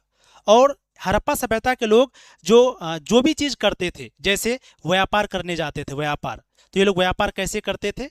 नाव में बैठ जाते थे, नाव को नदी में ले जाते थे, और फिर नदी के द्वारा एक जगह से दूसरी जगह जाते थे। जैसे मान लीजिए ये नदी है, तो ये लोग क्या करते थे? नदी से ही एक जगह से दूसरी जगह जाते थे। तो सबसे पहले नदी से ये लोग व्यापार करते थे, फिर दूसरा चीज नदी में क्या होता? पानी होता है, और पानी से ये लोग फसलों में पानी देते थे, यानी सिंचाई करते थे। सिंचाई का मतलब होता है फसलों को पानी देना, है ना। हम लोग जो फसल को पानी देते हैं तभी ना पानी फसल अच्छा होता है जी। तो ये लोग क्या करता था? नदी में पानी होता था, तो यहाँ पर नाव चलाते थे, यानी नदियों के सहारे ये लोग व्यापार करते थे। इसी नदी से ये लोग सिंचाई करते थे, यानी खेतों में पानी देते थे। इसी नदी से ये लोग मछली वगैरह पकड़ते थे, यानी मत्स्य पालन करते थे। इसी नदी से ये लोग पशुपालन करते थे। और ये जो सभ्यता है, ये जो हड़प्पा सभ्यता है, ये इसी नदी के किनारे बसा हुआ था। तो इसीलिए हड़प्पा सभ्यता को सिंधु घाटी सभ्यता कहते हैं, क्योंकि सिंधु नदी के किनारे ये लोग रहते थे। सिंधु नदी के सहारे ये लोग व्यापार करते थे। सिंधु नदी के सहारे ये लोग खेतों में पानी देते, सिंचाई करते थे। सिंधु नदी से ये लोग मछली पकड़ते थे। सिंधु नदी से ये लोग पशुपालन करते थे। सिंधु नदी के अगल बगल ही रह करके सिंधु नदी के जरिए ही सब कुछ करते थे। इसीलिए इस सभ्यता का नाम सिंधु घाटी सभ्यता पड़ा। तो आपके मन में सवाल है कि सबसे पहली बार खोज कब हुई? 1921 में। खोज किसने किया? दयाराम साहनी ने। इस सभ्यता के बारे में सबसे पहले जानकारी कहाँ से मिली? हड़प्पा से। इसीलिए याद रखिएगा, इस सभ्यता को हड़प्पा सभ्यता कहा जाता है। और हड़प्पा सभ्यता की खोज किसने किया था? दयाराम साहनी ने। इसलिए उन्हें हड़प्पा सभ्यता का खोजकर्ता कहा जाता है। तो अगर आपसे कोई सवाल करे कि हड़प्पा सभ्यता की खोज सबसे पहले किसने किया था, आप कहोगे दयाराम साहनी ने। कब किया था? 1921 में। ठीक। अब हड़प्पा सभ्यता का नाम हड़प्पा सभ्यता क्यों पड़ा? इस सभ्यता को हड़प्पा सभ्यता क्यों कहते हैं? तो क्योंकि सबसे पहले जानकारी हड़प्पा नामक स्थान से मिली। उसी स्थान के नाम पर इस पूरी सभ्यता का नाम हड़प्पा सभ्यता रख दिया गया। सिंपल बात है। यानी इस सभ्यता के बारे में सबसे पहले पता चला था एक जगह से। उस जगह का नाम था हड़प्पा। तो उस जगह से सबसे पहले पता चला। पहले किसी को पता नहीं था। दयाराम साहनी एक जगह में गया, वहां जैसे ही गया उसको पूरी जानकारी मिल गया। अच्छा। तो जैसे उस जगह से पूरी सभ्यता की जानकारी मिला, तो उन्होंने कहा कि यार ये जगह के नाम पे हम इस सभ्यता का नाम रख देंगे। तो वो जगह हड़प्पा में गया था। जैसे मान लीजिए आप दिल्ली गए घूमने, और दिल्ली में जब घूमे तो दिल्ली से पता चला पूरे भारत के बारे में। पूरे भारत के बारे में जानकारी कहाँ से मिला? दिल्ली से। तो आपने भारत का नाम क्या रख दिया? दिल्ली सभ्यता। तो उसी तरह वो हड़प्पा नाम का जगह पर गया था, वहां से हड़प्पा सभ्यता क्या पता चला, तो उन्होंने नाम रख दिया हड़प्पा सभ्यता। सिंपल। चलो, तो सबसे पहले हड़प्पा नाम का एक जगह से इस सभ्यता के बारे में जानकारी मिली, इसलिए इसी स्थान के नाम पर, इसी जगह के नाम पर हड़प्पा सभ्यता नाम रख दिया गया। अब इसे सिंधु घाटी सभ्यता क्यों कहते हैं? तो ये जो सभ्यता है वो सिंधु नदी के किनारे बसा हुआ था। यानी ये जो हड़प्पा सभ्यता है वो किस नदी के किनारे था? तो ये जो हड़प्पा सभ्यता है वो सिंधु नदी के किनारे बसा हुआ था। यहाँ के लोग खेती, व्यापार, सामान का आदान प्रदान, यानी सामान एक जगह से दूसरी जगह ले जाना। जैसे मान लीजिए कोई आदमी यहाँ पर है, उसको यहाँ पर सामान ले जाना है, तो वो क्या करते थे? नदी से वो जो है नाव में बैठते थे, और नाव नदी के द्वारा यहाँ आता था, फिर यहाँ पर सामान को उतारते थे। तो एक आदमी व्यापार करता था उसी नदी के सहारे, क्योंकि उस समय के लोग नाव चलाने जानते थे, और नाव में बैठ जाते थे, एक जगह से दूसरी जगह तुरंत पहुंच जाते थे। तो लोग व्यापार हो गया, खेती हो गया, सामान एक जगह से दूसरी जगह ले जाना हो गया, ये सब कुछ इसी नदी के सहायता से करते थे। इसीलिए इस सभ्यता को सिंधु घाटी सभ्यता कहा गया।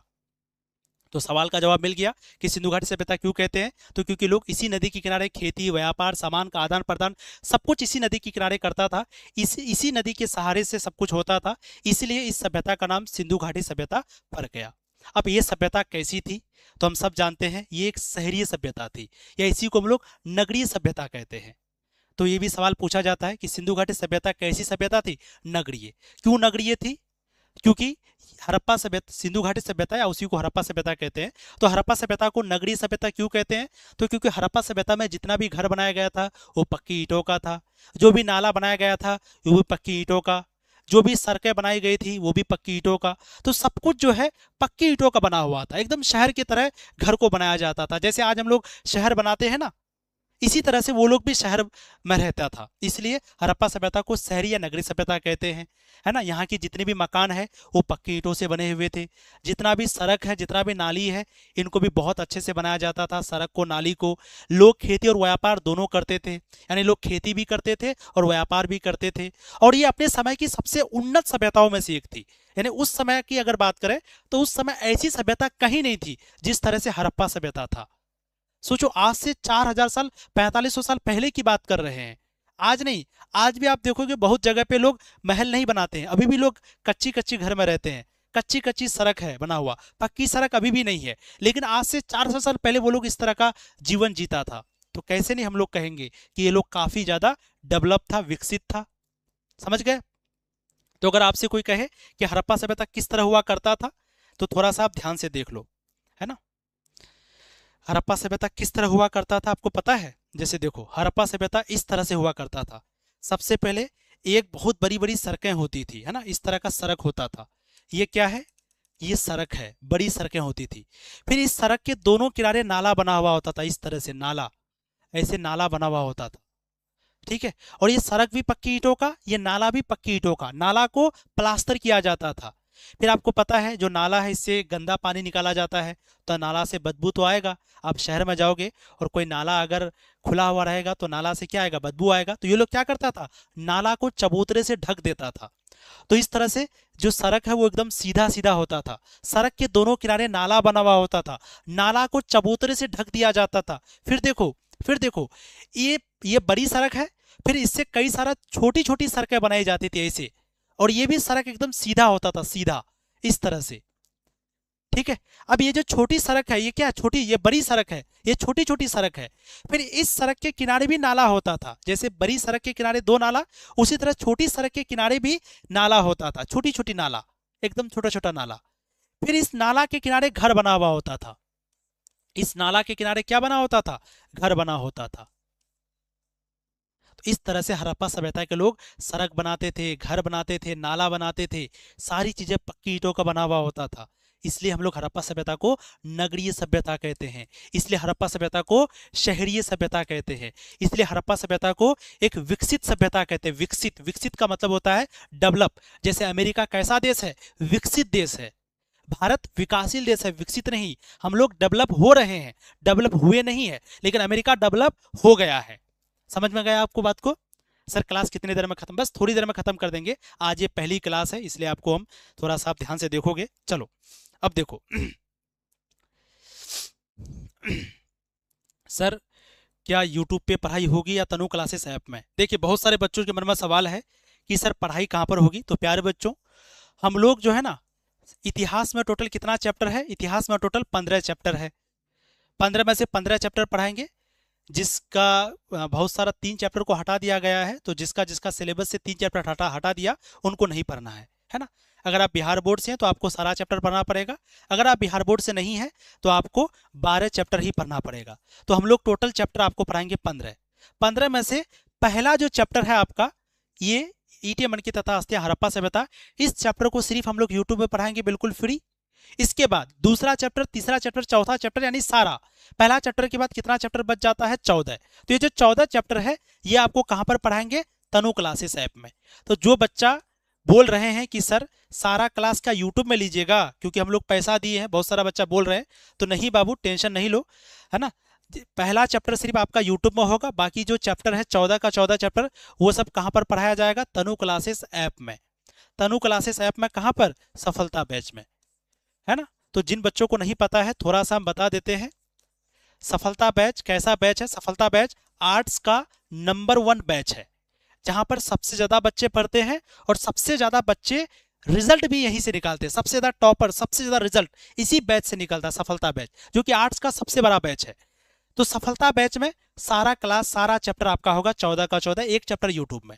तो जो बच्चा सफलता बैच से ज्वाइन नहीं किए हैं वो क्या करोगे, वो जो है तनु क्लासेस ऐप को प्ले स्टोर में जाओगे, प्ले स्टोर में तनु क्लासेस ऐप डाउनलोड करोगे, उसके बाद नंबर वगैरह डालोगे, अपना नाम वगैरह लिखोगे, उनके बाद इस तरह से सफलता बैच आएगा, आर्ट्स का नंबर 1 बैच, इसी बैच को ज्वाइन कर लोगे। अगर आपको नहीं समझ में आता है कि कैसे सफलता बैच में ज्वाइन करें, कैसे बाकी का चैप्टर पढ़ें, तो 6241700762 ये नंबर है, मेरे नाम से यानी अमन सर के नाम से सेव कर लीजिए, या तनु क्लासेस नाम से सेव कर लीजिए इस नंबर को।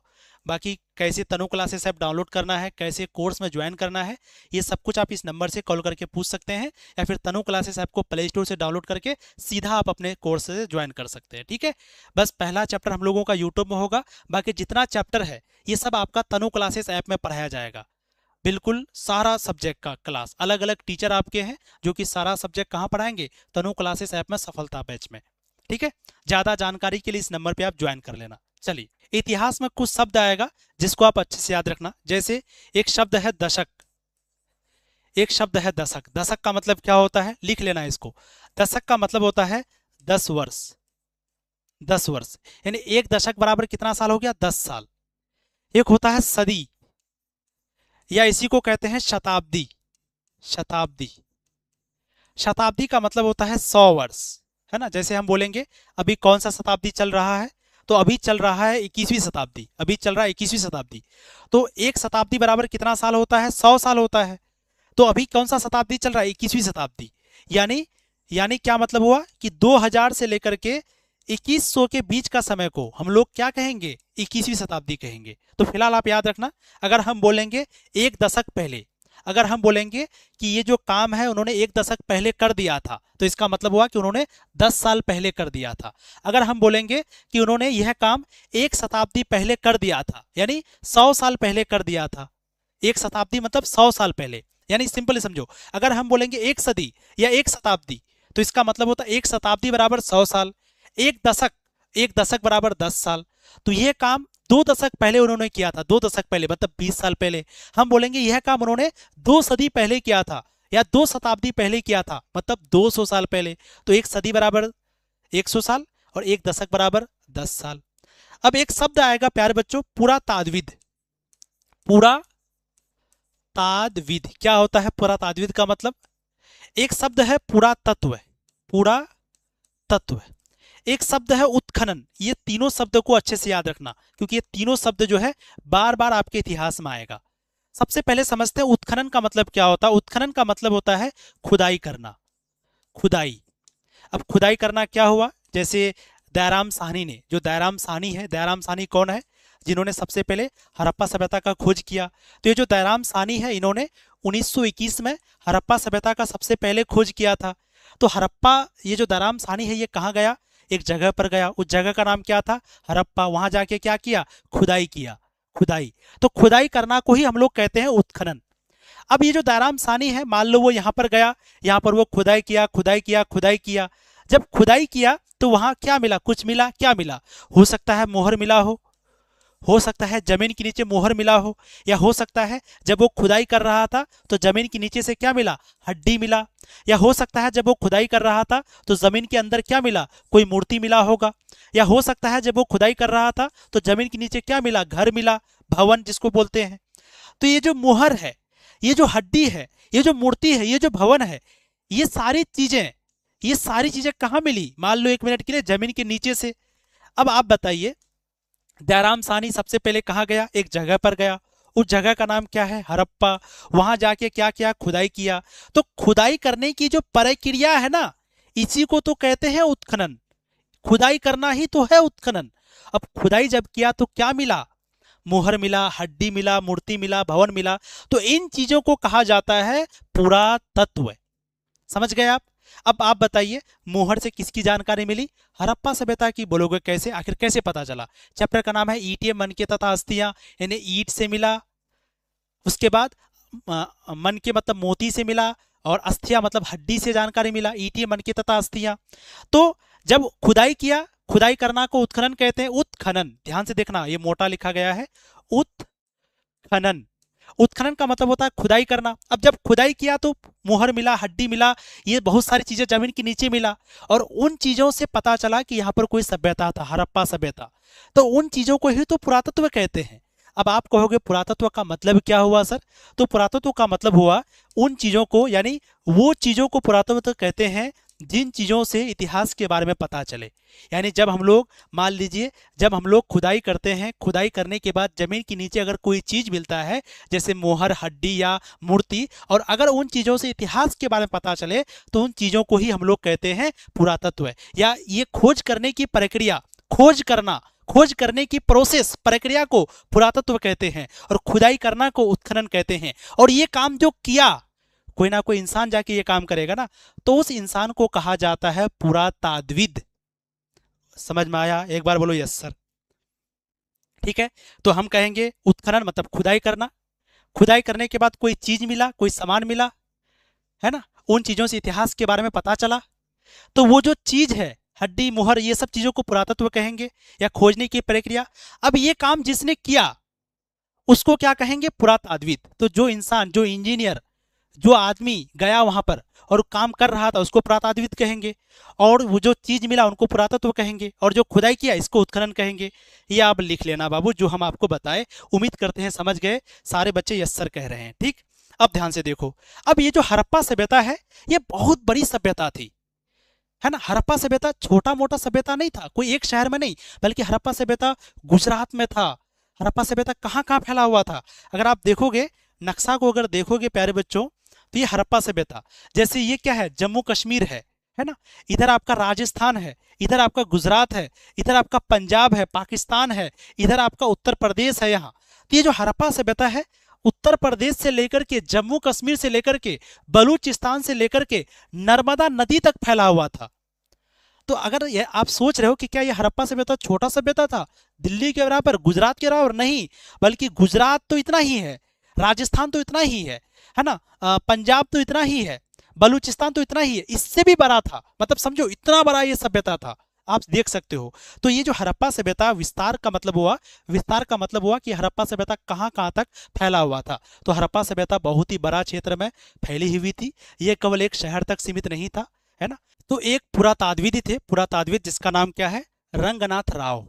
अब कहोगे सर ये रंगनाथ राव कौन है, रंगनाथ राव ये पुरातात्विद थे। पुरातात्विद किसे कहा गया, जो पुरानी चीजों से इतिहास के बारे में पता लगाते हैं, है ना। जैसे मान लीजिए आप कहीं गए, आप खुदाई किए, आपको कोई चीज मिला जमीन के नीचे, और उन चीजों से आप किसी चीज के बारे में पता लगाए। जैसे हड़प्पा सभ्यता आज से 4000 साल पहले था, हड़प्पा सभ्यता के बारे में कैसे पता चला, ईंट से, मोहर से, हड्डी से, बहुत सारा हड्डी मिला, बहुत सारा ईंट मिला, और उन्हीं चीजों को जब अच्छे से पढ़ा गया, जब अच्छे से उन चीजों का खोजबीन किया गया, तब पता चला कि यहाँ पर हड़प्पा सभ्यता था। तो ये पता जिसने लगाया उसी को कहा जाता है पुरातात्विद। तो पुरातात्विद जो है, पुरातात्विद का नाम क्या था, रंगनाथ राव। तो पुरातात्विद किसे कहा गया, जो इतिहास के बारे में पता लगाता है। अब ये जो पुरातात्विद है उसका नाम था रंगनाथ राव। तो रंगनाथ राव ने कहा कि जो हड़प्पा सभ्यता है वो पूर्व से पश्चिम तक 1600 किलोमीटर फैला हुआ था, और उत्तर से दक्षिण तक 1100 किलोमीटर, 1100 हो गया, ठीक है। यानी अगर हम यहाँ पर देखें, अगर यहाँ पर देखें प्यारे बच्चों, तो ये अपना प्यारा सा देश भारत है, ये अपना प्यारा सा देश भारत है, और हड़प्पा सभ्यता कहाँ पर है, तो ये है हड़प्पा सभ्यता। तो अगर हम बात करेंगे कि ये हड़प्पा सभ्यता पूरब से पश्चिम, यानी ये वाला एरिया, ये कितना किलोमीटर था पूरब से पश्चिम, 1600 किलोमीटर। यानी यहाँ से अगर बात करोगे दिल्ली, जैसे अगर बात करोगे कि पटना से दिल्ली कितना किलोमीटर है, तो लगभग लगभग कितना किलोमीटर होगा, 900 किलोमीटर। तो उसी तरह से अगर हम लोग हड़प्पा सभ्यता की बात करें, तो पूरब से पश्चिम ये आपका है, अच्छा 1 सेकेंड, हम लोग उत्तर से दक्षिण, हाँ ये वाला पूरब से उत्तर से दक्षिण, हम लोग गलत बोल रहे हैं, 1 सेकेंड रुको। तो अगर हम लोग बात करेंगे, ऊपर के साइड को कहा जाता है उत्तर, ठीक है, नीचे की साइड को कहा जाता है दक्षिण, बायां साइड को कहा जाता है पश्चिम, दायां साइड को क्या कहा जाता है, पूरब। तो अगर हम आपको कहेंगे कि बताइए ये जो हड़प्पा सभ्यता है, ये पश्चिम से पूरब कितना किलोमीटर था, यानी ये कितना किलोमीटर चौड़ा था पूरब से पश्चिम, तो पूरब से पश्चिम कहा जाता है 1600 किलोमीटर। और उत्तर से दक्षिण कितना किलोमीटर था, उत्तर से दक्षिण, तो उत्तर से दक्षिण कहा जाता है 1100 किलोमीटर। ये किसने कहा, तो याद रखिएगा उसका नाम है रंगनाथ राव। तो प्यारे बच्चों, ये जो रंगनाथ राव है, रंगनाथ राव, इन्होंने क्या कहा कि जैसे मान लो ये हड़प्पा सभ्यता है, तो हड़प्पा सभ्यता जो है उत्तर से दक्षिण, ऊपर है उत्तर, नीचे है दक्षिण, तो उत्तर से दक्षिण कितना किलोमीटर था, 1100 किलोमीटर। और यही रंगनाथ राव ने क्या कहा कि जो हड़प्पा सभ्यता है पूरब से पश्चिम, तो पूरब से पश्चिम कितना किलोमीटर था, तो पूरब से पश्चिम 1600 किलोमीटर। यानी कहने का मतलब ये हड़प्पा सभ्यता पश्चिम से पूरब था 1600 किलोमीटर, उत्तर से दक्षिण था 1100 किलोमीटर। ये बात किसने कहा, ये बात कहा था, उसका नाम था रंगनाथ राव, ठीक है। तो रंगनाथ राव एक पुरातात्विद था जिन्होंने कहा पूरब से पश्चिम तक ये सभ्यता 1600 किलोमीटर था, उत्तर से दक्षिण तक 1100, यहाँ आपका 1100 होगा। बाद में जब उत्तर दिशा में नए नए जगह खोजे गए तो इसकी सीमा और भी बढ़ गई। फिर जब धीरे धीरे खोज हुआ तो पता चला कि हड़प्पा सभ्यता और भी फैला हुआ था, थोड़ा सा नहीं, ठीक। अब बात करते हैं ये क्षेत्रफल के बारे में। तो ये जो हड़प्पा सभ्यता है ये किस आकार का था, त्रिभुजाकार का, है ना। जैसे त्रिभुज कैसे होता है, ऐसे होता है ना, ऐसे। तो देखो ये अपना प्यारा सा देश भारत है, ठीक है, ध्यान से देखो बाबू, ये अपना प्यारा सा देश भारत है, ये पाकिस्तान है, ये अफगानिस्तान है, ठीक। अब अगर आप ध्यान से देखोगे तो हड़प्पा सभ्यता इस तरह से फैला हुआ था, इस तरह से। तो ये कैसा आकार है, लगभग त्रिभुज, त्रिभुज ऐसे ही होता है, ये होता है गोलाकार, ये होता है त्रिभुज, ये होता है वर्ग। तो हड़प्पा सभ्यता का जो आकार है वो त्रिभुज के जैसा था, त्रिभुज, ठीक है। चीजें याद रखना आप, वेरी गुड। दूसरा चीज आप लोग याद रखना कि हड़प्पा सभ्यता जो है ये कितना किलोमीटर क्षेत्रफल था, 12,99,600 वर्ग किलोमीटर। यानी कितना क्षेत्रफल था, 12,99,600 वर्ग किलोमीटर। तो तो अब क्या क्या चीजें याद रखना है? सबसे पहले आपको याद रखना है कि ये जो हड़प्पा सभ्यता है, ये जो हड़प्पा सभ्यता है, ये उत्तर से दक्षिण, उत्तर से दक्षिण कितना किलोमीटर था? 1100 किलोमीटर, ठीक। पूरब से पश्चिम कितना किलोमीटर था? 1600 किलोमीटर, ठीक। अच्छा, अगर हम बात करेंगे इसका क्षेत्रफल कितना था? क्षेत्रफल 12,99,600 वर्ग किलोमीटर, या कहीं कहीं पे लिखा हुआ रहता 660, वो भी सही है। तो 12,99,600 वर्ग किलोमीटर इसका पूरा क्षेत्रफल था, यानी ये पूरा एरिया कितना किलोमीटर था? 12,99,600 वर्ग किलोमीटर। और इसका आकार कैसा था? त्रिभुजाकार, ये है त्रिभुजाकार, ठीक है। ये चीज आप अच्छे से याद रखना। अब बात करते हैं इनकी सीमा के बारे में, यानी ये जो हड़प्पा सभ्यता उत्तर तरफ कहां से फैला हुआ था? तो याद रखिएगा, ये जो हड़प्पा सभ्यता है उत्तर में जम्मू के अखनूर जगह, एक जगह है अखनूर, यहां ध्यान से देखना। जैसे ये अपना प्यारा सा देश भारत है, ठीक है, ये अपना सा प्यारा सा देश भारत है, ये भारत है। तो अगर बात करेंगे कि ये जो हड़प्पा सभ्यता वो कहां से कहां तक फैला हुआ था, तो उत्तर तरफ कश्मीर में एक जगह है अखनूर, अखनूर तक फैला हुआ था उत्तर तरफ। वहीं पे बात करेंगे कि ये जो हड़प्पा सभ्यता है दक्षिण में कहां तक फैला हुआ था? नर्मदा नदी तक, यानी दक्षिण में एक नदी है नर्मदा नदी, तो नर्मदा नदी तक फैला हुआ था, नर्मदा नदी।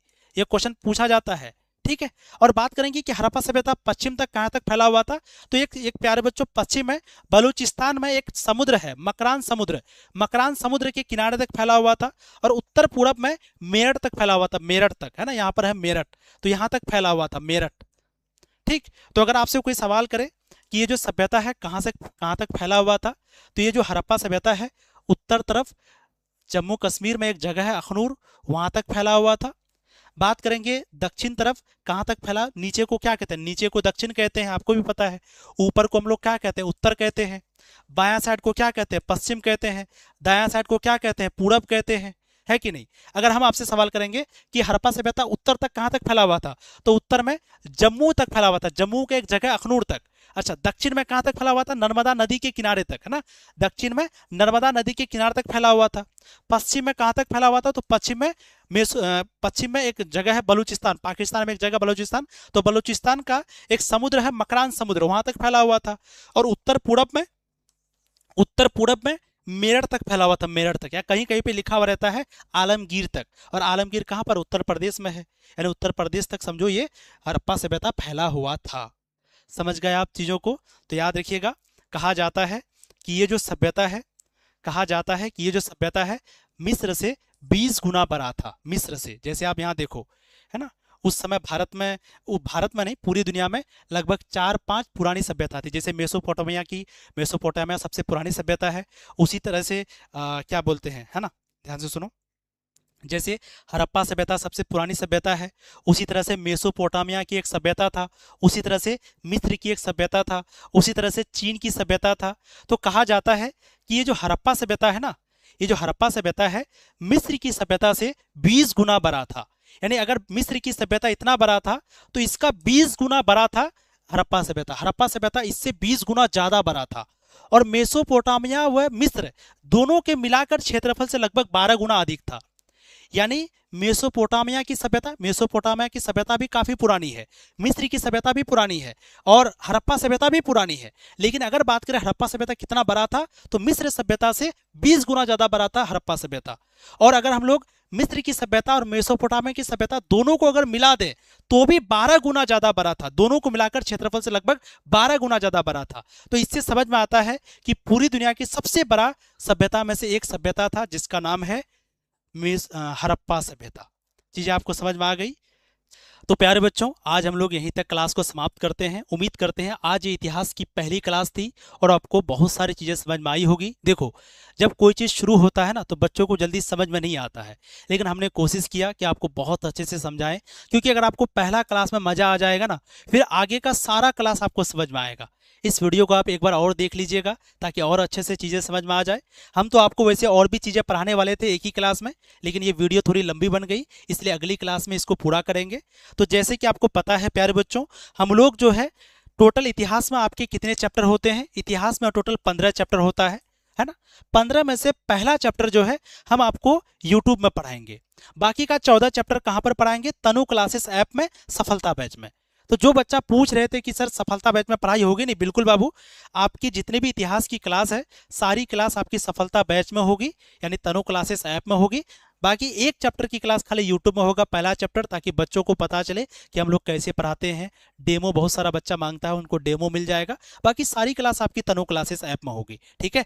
तो आप सभी लोगों को क्लास कैसी लगी जरूर बताना। तो जो बच्चा तनु क्लासेस ऐप में सफलता बैच में नहीं जुड़े हैं, ये नंबर है 6201470762। इस नंबर पर कॉल करके आपको कोई भी जानकारी लेना हो आप पूछ लेना, तनु क्लासेस के बारे में, सफलता बैच के बारे में, कैसे सफलता बैच में जुड़ना है, कैसे पेमेंट करना है, सब आपको पता चल जाएगा, है ना। याद रखना, सफलता बैच आर्ट्स का सबसे बड़ा बैच है। सबसे ज्यादा बच्चे इसी सफलता बैच से पढ़ते हैं, सबसे ज्यादा रिजल्ट इसी बैच के बच्चे निकालते हैं। तो आप भी अगर सफलता बैच से जुड़ना चाहते हैं और हम लोगों से पढ़ना चाहते हैं, अलग अलग सब्जेक्ट के अलग अलग टीचर आपको पढ़ाता है, कहाँ पर, सफलता बैच में। सफलता बैच में सारे सब्जेक्ट की क्लास होती है, history, geography, polity, economics, sociology, psychology, home science, Hindi, English, Urdu. पहली क्लास आपकी यूट्यूब में फ्री होगी, बाकी सब क्लास तनु क्लासेस ऐप में। तो आप तनु क्लासेस ऐप में ज़रूर जुड़ना, सफलता बैच में अच्छे से वहाँ पर आपकी पढ़ाई हो जाएगी, ठीक है। तो आज हम लोग यहीं तक रहने देते हैं, और भी आपको पढ़ाना था लेकिन वीडियो थोड़ी लंबी बन रही थी, इसलिए हम लोग छोड़ दिए। बाकी कैसी लगी क्लास आप लोग ज़रूर बताना, ठीक है। तो इसी के साथ हम लोग समाप्त करते हैं। ऐसे ही हंसते रहिए, मुस्कुराते रहिए, पढ़ाई करते रहिए। All the very best. आप सभी लोगों का बहुत बहुत थैंक यू, बहुत बहुत धन्यवाद कि आप लोग अपना कीमती वक्त दिए। ऐसे ही प्यार सपोर्ट बना के रखिए प्लीज़। सर पीडीएफ, प्यारे बच्चों, ये जो पीडीएफ है, ये जो नोट्स है, ये सारा चीज़ आपको तनु क्लासेस ऐप में ही मिलेगा, सफलता बैच में।